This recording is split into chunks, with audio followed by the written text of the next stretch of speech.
হাতে যদি সময় কম থাকে আপনার, তাহলে এই রেসিপিটা অবশ্যই ট্রাই করতে পারেন। প্রথমেই সিদ্ধ করে নেব কতগুলো আলু, আর এইদিকে আটা মেখে নেব।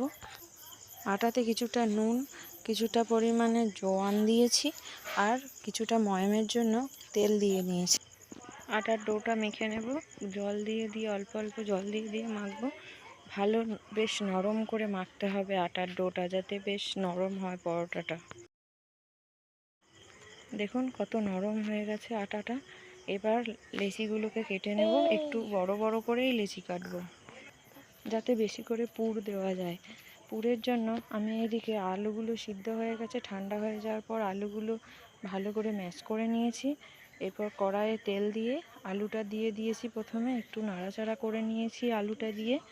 এরপর কিছুটা আদা গ্রেট করে দেব, কিছুটা লঙ্কা কুচিয়ে রেখেছিলাম কাঁচা লঙ্কা, সেই লঙ্কা কুচিটাও দিয়ে দেব। দিয়ে আদা লঙ্কা দিয়ে আলুটা দিয়ে ভালো করে নাড়াচাড়া করার পর ভাজা মশলা দিয়ে দেবো, আর একটুখানি হিং দিয়ে দেব। পরিমাণ মতো নুন দিয়েছি, নেড়ে চেড়ে নামিয়ে নেব। আর ভাজা মশলার মধ্যে আমি জিরে আর লঙ্কা ভাজা দিয়েছি। পুরটা অন্য পাত্রে ঢেলে নিয়েছি। এবার ঠান্ডা হয়ে এলে আটার লেচিগুলো একটু বাটি বাটি মতো করে নেব, যাতে পুরটা ঢোকানো যায়। ভালো করে পুর ঢুকিয়ে দিয়েছি। এরপর ভালো করে মুড়ে নিতে হবে, যাতে পুর না বেরিয়ে যায়। দেখুন ঠিক এইভাবে পুর ভরে নিয়েছি আমি প্রত্যেকটা লেচিতে।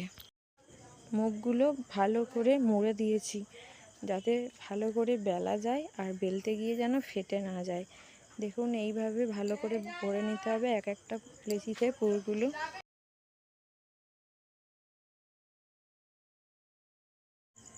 দেখুন আমার প্রত্যেকটা লেচিতে পুর ভরা হয়ে গেছে।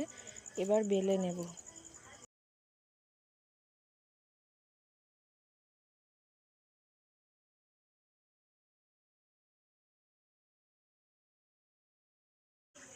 তাওয়াটা একটু গরম হয়ে এলে তারপর পরোটাটা দিয়ে এপিট ওপিট ভালো করে ভেজে নিলেই রেডি আলুর পরোটা। আপনারা অবশ্যই কমেন্টে জানাবেন আমার রেসিপি কীরকম লাগলো, আর লাইক শেয়ার অ্যান্ড সাবস্ক্রাইব করতে ভুলবেন না কিন্তু। দেখুন পরোটাগুলো কত ভালো দেখতে হয়েছে, আর ঠিক এইরকমভাবে প্রত্যেকটা পরোটাই ফুলেছে।